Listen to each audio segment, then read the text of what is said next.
दोस्तों, ये हमारे कहानी शैतान का आखिरी भाग है। तो चलिए शुरू करते हैं। लाखन की वो बदली हुई आवाज़ और वो रवैया देखकर शालिनी पूरी तरह से डर गई थी। वो अजीब तरह से कांपने लगी थी। लाखन, तुम्हें क्या हो गया? तुम अचानक ऐसे क्यों कर रहे हो? और तुम ये किसकी आवाज़ में बात कर रहे हो? लाखन ने देखा उसकी तरफ और ज़ोर से दहाड़ लगाई। उसने कहा कि शालिनी, तुम्हें अभी भी लगता है कि मैं लाखन हूँ? नहीं, मैं लाखन नहीं हूँ, मैं एक शैतान हूँ। और तुम मुझे वश में करने चली थी? भूल जाओ, तुम मुझे कभी भी वश में नहीं कर सकती। शालिनी ने अपनी सारी कोशिशें रोक दी। वो एक कोने में जाकर बैठ गई और वहाँ से बस एक टक लाखन को दिखे जा रही थी। लाखन, सच बताओ, ये सब क्या है और तुम ऐसा क्यों कर रहे हो? लाखन ने कहा, मैं एक शैतान हूँ। शायद तुम्हें इस बात पर अभी यकीन नहीं आया होगा, लेकिन ये सच है। और मैं यहाँ सिर्फ तुमसे बदला लेने के लिए आया हूँ। शालिनी पूरी तरह से पसीना पसीना हो गई थी। उसकी आंखों से आंसू बह रहे थे। बदला? किस बात का बदला? मैंने तो तुम्हें इससे पहले कभी देखा भी नहीं था।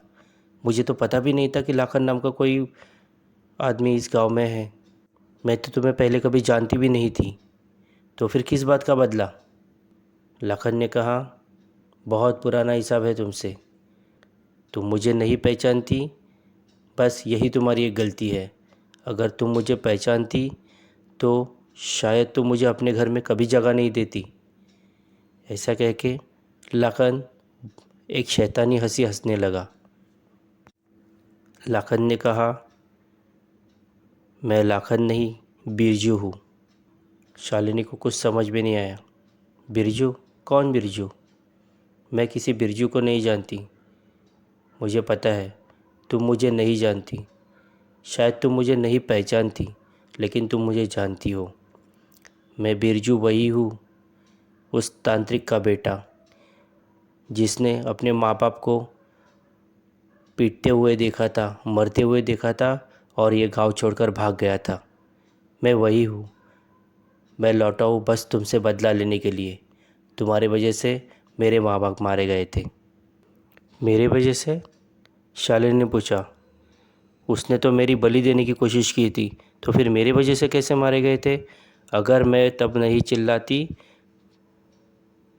तो वो मुझे मार देता, मेरी बलि दे देता। तो मैंने जो किया वो गलत किया? लाखन ने कहा, तुम अभी भी सच नहीं बोल रही हो। मुझे तुम्हारे बारे में सब पता है, लेकिन तुम्हें मेरे बारे में कुछ भी नहीं पता। शालिनी, तुम्हें मैं अभी भी मौका दे रहा हूँ, तुम सब सच सच बताओ। नहीं तो अगर मैं किसी शेर को फाड़ सकता हूँ तो तुम्हें फाड़ना मेरे लिए कोई बड़ी बात नहीं है। शालिनी चौंक गई। उसके सामने 2 दिन पहले देखी उस शेर की लाश आई थी, जिसका सिर्फ सिर ही बचा हुआ था और पूरे धड़ के चितड़े चितड़े हो गए थे। इसका मतलब वो शेर को तुमने? हाँ, मैंने ही। लाखन ने उसे बीच में रोकते हुए कहा, मैंने ही उसे फाड़ा था, मैंने ही उसे खाया था। तुम मुझे कुछ साधारण इंसान समझ रही हो? मैं एक शैतान हूँ। मैं कुछ भी कर सकता हूँ। मैं किसी को भी खा सकता हूँ। मैं तुम्हें अब भी फाड़ने की हिम्मत रखता हूँ। नहीं, नहीं, ऐसा मत करना, ऐसा मत करना। मैं सच कहती हूँ, मैंने कुछ भी नहीं किया था। तब तुम्हारा बाप मेरी बलि देने वाला था, इसके लिए मैंने चिल्लाया, इसके लिए मैंने पूरे गांव को इकट्ठा किया। नहीं तो वो मुझे मार डालता। मैं क्या करती? मैं मजबूर थी। मुझे समझ में आ रहा है तुम्हें इतनी छोटी सी उम्र में दर दर भटकना पड़ा होगा, अपने माँ बाप के बिना जीना पड़ा होगा, लेकिन मैं भी मजबूर थी।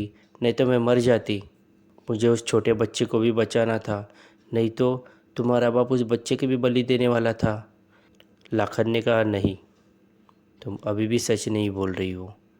मुझे सब सच बताओ, नहीं तो मैं तुम्हें अब भी खा जाऊंगा। शालिनी ने कहा, नहीं नहीं, ऐसा मत करना, ऐसा मत करना, मैं सब सच बताऊंगी।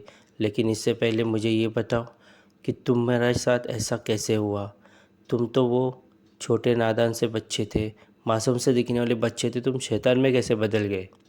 लाखन ने उसकी तरफ देखा और एक शैतानी हंसी हंसा। लाखन ने कहा, जब तुम सब गांव वाले मेरे माँ बाप को पीट कर मार रहे थे, तब मैंने दूर से वो मंज़र देखा, वो खौफनाक मंज़र। मुझे पता चल गया था अगर मैं उन्हें बचाने आऊँगा तो वो तुम लोग मुझे भी ज़िंदा नहीं छोड़ोगे। तब मैं सिर्फ 10 साल का था। मुझे पता था अगर इन लोगों के हत्थे चढ़ गया तो मैं भी ज़िंदा नहीं बचूँगा। मुझे मेरे माँ बाप के लिए बहुत दुख हो रहा था, लेकिन मैं कुछ कर भी नहीं सकता था। तब मुझे सिर्फ मेरी जान बचानी थी, इसके लिए मैं उधर से भाग गया। मैं बहुत रो रहा था। मुझे पता चल गया था कि अब मैं इस दुनिया में पूरी तरह से अकेला हूँ। मुझे कुछ समझ नहीं आ रहा था। मैं भागते भागते इस गांव से निकल गया। कई दिन तक मैं चलता रहा। मुझे पता था लेकिन और मैं तब किसी को जानता भी नहीं था इस गांव के बाहर। लेकिन मेरे बाबा को मिलने के लिए कुछ तांत्रिक लोग आते थे। मुझे पता था कि वो तांत्रिक लोग कहाँ मिलेंगे। वो लोग इस गांव को छोड़ के कुछ गांव दूर एक शमशान में तपस्या करते हैं। मुझे पता था, मुझे बाबा ने एक बार बताया था और बाबा मुझे एक बार उधर लेके भी गए थे।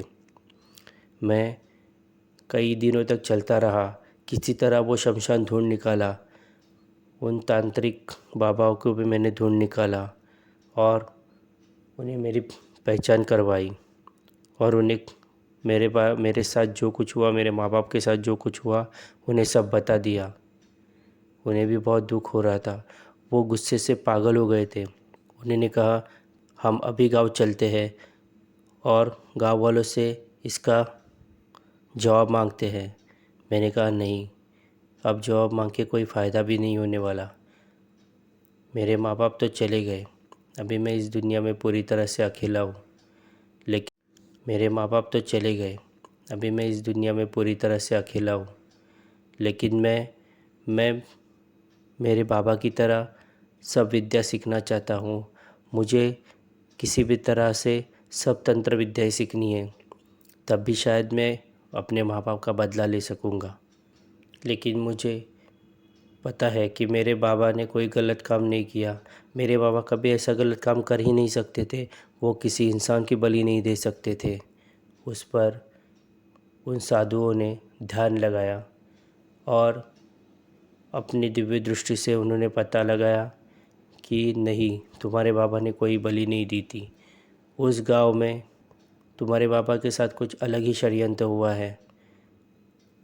तुम्हारे बाबा ने कभी कोई बलि नहीं दी थी, वो इंसानी बलि दे ही नहीं सकते थे। तो अब मैं क्या करूं? मैं मेरे बाबा को निर्दोष कैसे साबित करूं? मुझे बस इसका एक ही समाधान दिख रहा है। अब मुझे भी तंत्र विद्या सीखनी है, मुझे भी मेरे बाबा की तरह तांत्रिक बनना है। बस इसी से शायद मेरा गुजारा हो सकता है और शायद इसी से मुझे कोई मार्ग मिल सकता है कि मैं मेरे बाबा को निर्दोष साबित करूं। फिर उन साधुओं ने मुझे सब तंत्र विद्याएं सिखाई। मैंने कई साल मैंने वो तंत्र विद्या सीखने में खर्च कर दिए और आखिर मैं एक तांत्रिक बन गया। लेकिन अभी भी मैं मेरे बाबा का बदला लेने के लिए सक्षम नहीं था। फिर मुझे उस गांव के बाहर एक बेताल का पता चला। वो बेताल वो बेताल पता नहीं कितने हज़ार सालों से उस गांव की रक्षा कर रहा था। मुझे पता था कि अगर मैं उस बेताल को सिद्ध करूंगा तो शायद मेरे साथ कुछ हो सकता है, तो शायद मैं मेरी सारी इच्छा पूरी कर सकता हूँ और शायद मैं मेरे बाबा को निर्दोष भी साबित कर सकता हूँ। मैंने बहुत तपस्या की, बहुत साधनाएं की और आखिर उस बेताल को सिद्ध कर लिया। उस बेताल ने मुझे कहा कि मैं इस पेड़ पर लटक लटक के थक चुका हूँ, मुझे किसी इंसानी शरीर की ज़रूरत है। फिर मैंने अपना शरीर पूरी तरह से उस बेताल को सौंप दिया उस बेताल ने मुझसे वादा किया था कि तुम बस मुझे अपना शरीर दे दो, फिर तुम्हें ज़िंदगी में जो चाहिए वो मिलेगा।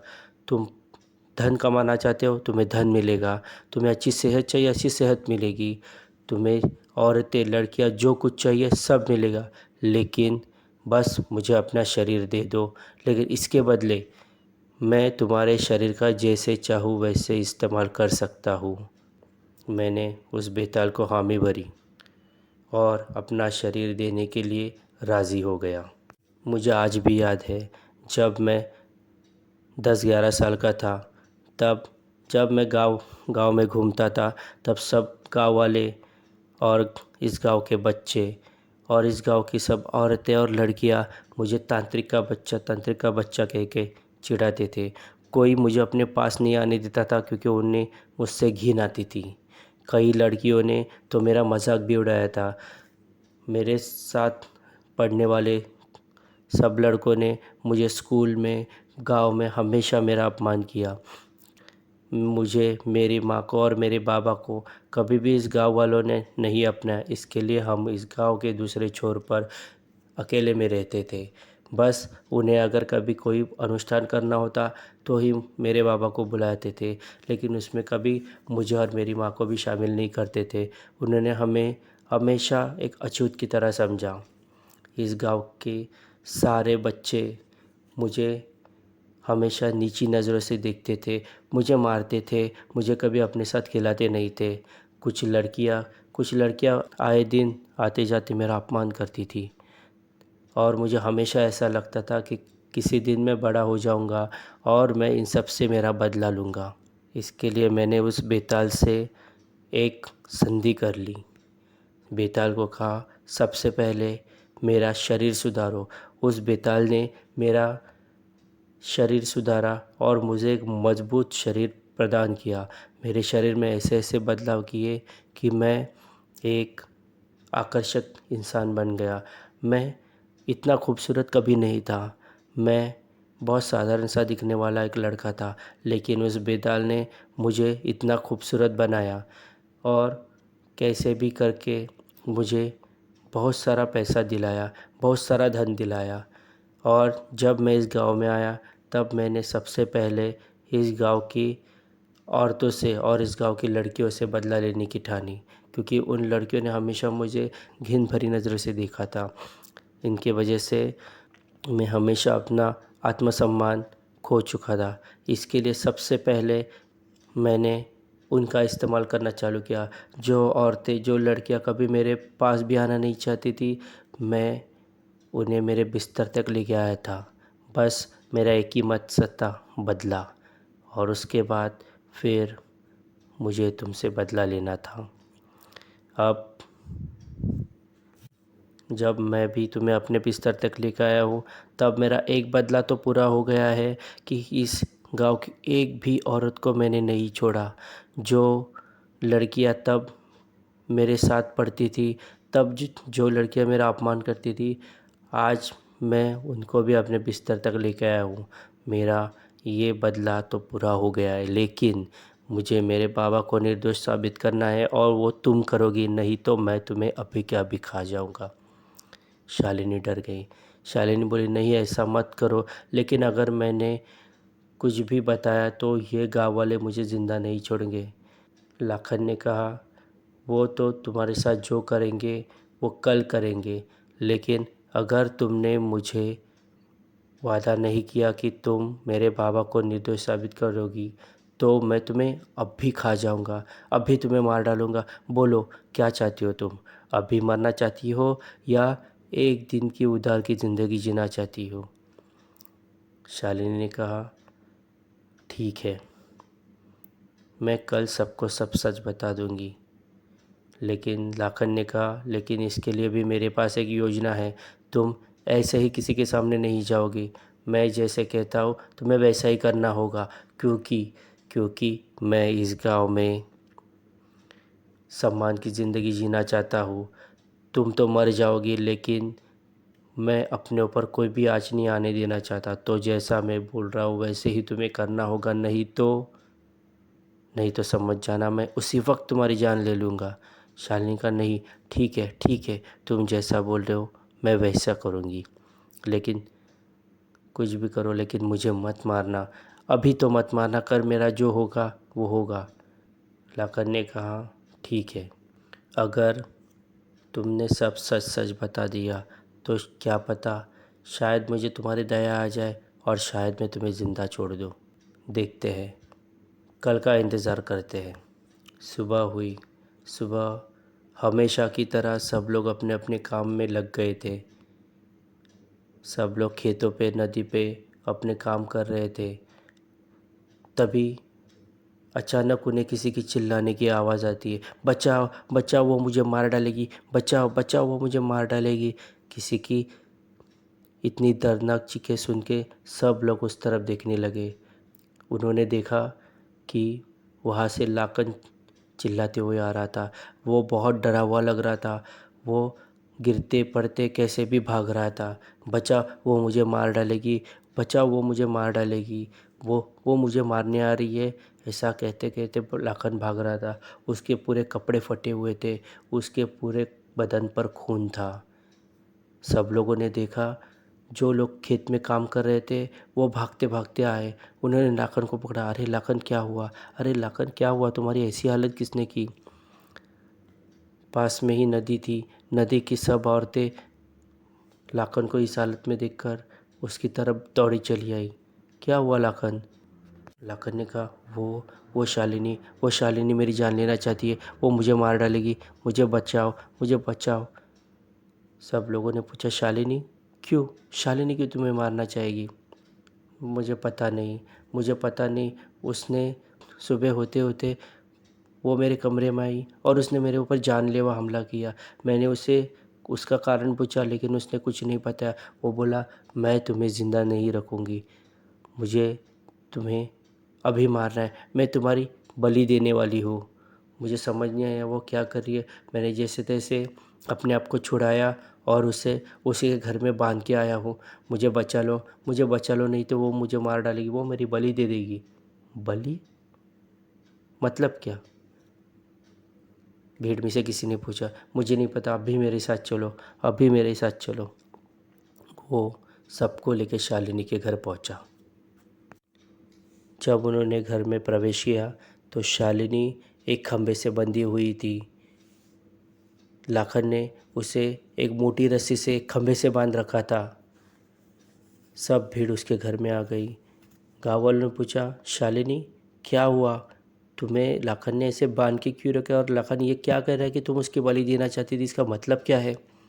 शालिनी ने कहा मुझे छुड़ाओ, मुझे छुड़ाओ। लेकिन जैसे ही वो कुछ कहना चाहती थी उसने लाखन की तरफ देखा। लाखन की आंखें बस उसे ही देखे जा रही थी। लाखन उसे बहुत अजीब तरह से घूर रहा था। ये किसी के ध्यान भी नहीं आया, बस शालिनी बस ये देख देख पा रही थी कि लाखन मुझे घूर रहा है। शालिनी ने तब उसे समझ आ गया, अगर मैंने ज़रा सा भी इधर का उधर कुछ बता दिया तो ये मुझे ज़िंदा नहीं छोड़ेगा। शालिनी 1 मिनट शांत रही। शालिनी कहा हाँ, मैं इसकी बलि देना चाहती हूँ, मुझे मुझे इसकी बलि देनी है। गावले का बलि, कैसी बलि, और तुम ये सब क्या बात कर रही हो, तुम कब से ये बलि वगैरह देने लगी। शालिनी का मैं एक डायन हूँ। मैं बहुत छोटी उम्र से काला जादू तंत्र मंत्र करती थी।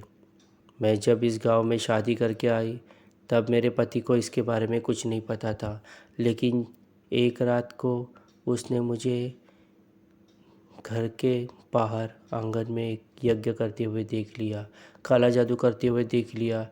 तो उसने मुझे मारने की धमकी दी। उसने कहा कि मैं पूरे गांव को बता दूंगा कि तुम क्या हो, लेकिन पकड़े जाने के डर से मैंने उसे वही बेहोश कर दिया और उसके बाद उसको एक ऐसी जड़ी बूटी पिलाई कि वो अपनी पूरी ताकत खो दे, वो चल भी ना पाए, वो कभी बिस्तर से उठ भी ना पाए।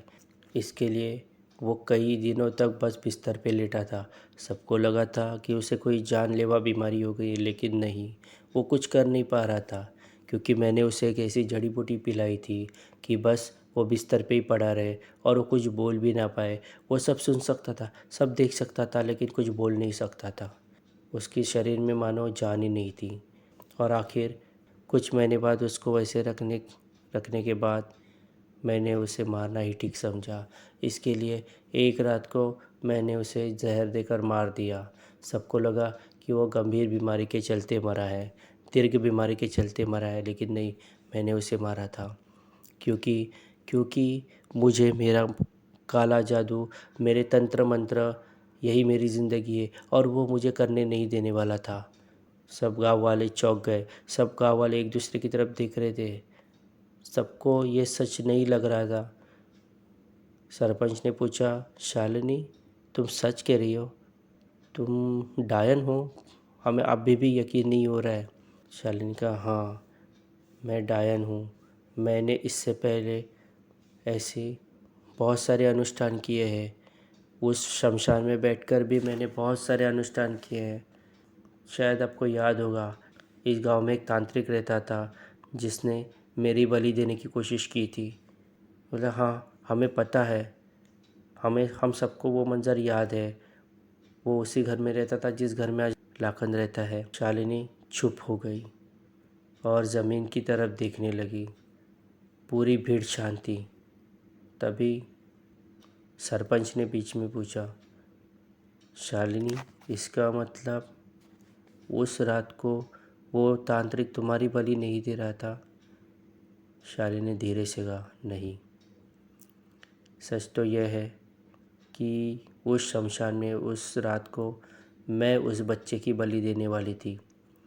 उस बच्चे को मैं उस रात को बहला फुसला कर मेरे घर लेके आई। मैंने उसे कहा कि तुम मेरे घर चलो, मैं तुम्हें कुछ मीठा खिलाऊंगी। ऐसा करके मैंने उसे बेहोशी की दवा दे दी और उसे उस शमशान में ले गई। और मैं मेरे अनुष्ठान करने लगी। मैं उसकी बलि देने ही वाली थी, उतने में वो तांत्रिक आ गया। शायद उस तांत्रिक ने अपने घर से मुझे देख लिया था और फिर उसने मुझे रोकने की कोशिश की। उसे पता था कि मैं क्या कर रही हूँ। उसने मुझे टोका कि तुम ऐसे किसी की बलि नहीं दे सकती, इंसानी बलि देना पाप है। वो मुझे टोकने लगा। मुझे इतना गुस्सा आया, इतना गुस्सा आया कि मैंने उसके सर पर एक पत्थर दे मारा, लेकिन फिर भी वो इतना ढीठ था कि वो ज़रा भी टस से मस नहीं हुआ। वो मुझे मेरी जगह से हिलाना चाहता था, मेरी जगह से उठाना चाहता था, लेकिन फिर मैंने अपने औरत होने का फ़ायदा उठाया और ज़ोर ज़ोर से चिल्लाने लगी, ज़ोर ज़ोर से सबको पुकारने लगी। और फिर आगे जो हुआ आपको पता ही है। गाँव वालों ने ये समझा कि वो तांत्रिक है, वो मेरी बलि देना चाहता था। फिर उस तांत्रिक को आप सबने मिलकर मार डाला। लेकिन उस सच तो ये है कि उसके बाद भी मैं मेरे अनुष्ठान में चालू रखती थी। मैं मेरे अनुष्ठान मेरे घर में करती थी और इसी की वजह से शायद आज भी मैं इतनी जवान दिखती हूँ, इतनी खूबसूरत दिखती हूँ। आजू बाजू के गांव वाले सरपंच और बड़े बड़े व्यापारी सबसे सबसे मेरी अच्छी पहचान है। मैंने उन्हें फुसलाकर उनसे बहुत सारा पैसा ऐंठा है। इसके लिए आज मेरे पास इतना पैसा है, ये किसी को पता नहीं था। इसके लिए मैं हमेशा अकेला रहने पसंद करती थी। ये सब सुनकर गांव वाले अचंभे में पड़ गए। इस गांव के लिए अभिशाप हो, तुम इस गांव में नहीं रह सकती, सरपंच ने कहा। फिर उस भीड़ में से औरतों ने कहा, अरे इस गांव में तो क्या, इसको इस दुनिया में रहने की भी इजाज़त नहीं मिलनी चाहिए, मार डालो इसको। उतने में लाखा ने कहा, नहीं नहीं नहीं, ऐसा मत करो, ऐसा मत करो। किसी औरत की जान मेरे सामने चली जाए, ये मैं बर्दाश्त नहीं कर पाऊँगा। जाने दो, छोड़ दो इसे, बस इसे इस गाँव से निकाल दो, नहीं तो ये गाँव के लिए अभिशाप बन जाएगी। और फिर गाँव वालों ने जैसे लाखन ने कहा वैसे उसको गाँव से निकाल दिया। लाखन ने कहा, उसे जाने दो, जब वो इस गांव से निकल जाएगी तो शायद वो इस गांव में वापस कभी नहीं आ पाएगी, क्योंकि अभी उसकी असलियत सब लोग जानते हैं। फिर उसे छोड़ दिया गया और लाखन ने उसे एक घृणा भरी नज़रों से देखा। शालिनी ने लाखन की आंखों में देखा और उसे वो घृणा साफ साफ नज़र आ रही थी। बस शालिनी यही मन में सोच रही थी कि इसने मेरी जान नहीं ली या फिर गांव वालों ने मेरी जान नहीं ली, यही मेरे लिए बहुत है। मैं यहाँ से चली जाऊँ, यही मेरे लिए अच्छा होगा। और वो गांव छोड़कर चली गई। उसे ज़िंदा रखने का एक ही मकसद था लाखन का, कि लाखन इसके बाद भी उसके संपर्क में रहना चाहता था, क्योंकि उसको पता था कि अगर वो उसके साथ मिलकर काम करेगा तो वो ज़िंदगी में बहुत कुछ पा सकता है। इसके लिए उसने फ़िलहाल तो उसे जाने दिया और उसको इस गांव में वापस भी आना था। इसके लिए उसने सरपंच से कहा, सरपंच जी, अब मुझे बम्बई के लिए निकलना होगा। आप जब भी मेरे घर के कागज़ात तैयार करें तब मुझे तार करके बता देना, मैं आके वो दस्तखत कर दूँगा। इस तरह लाखन बम्बई वापस लौट गया, लेकिन वो कभी बम्बई गया ही नहीं। वो यहाँ से निकल गया और शालिनी से मिला और शालिनी को अपना गुलाम बनाया, क्योंकि शालिनी को पता था हो ना हो ये बेताल है, ये कभी भी मेरी जान ले सकता है। इससे अच्छा तो मैं इसकी गुलाम बन के रहूँगी तो शायद ज़िंदा रहूँगी और शायद खुश भी रहूँगी। दोस्तों, आपको हमारी ये कहानी कैसी लगी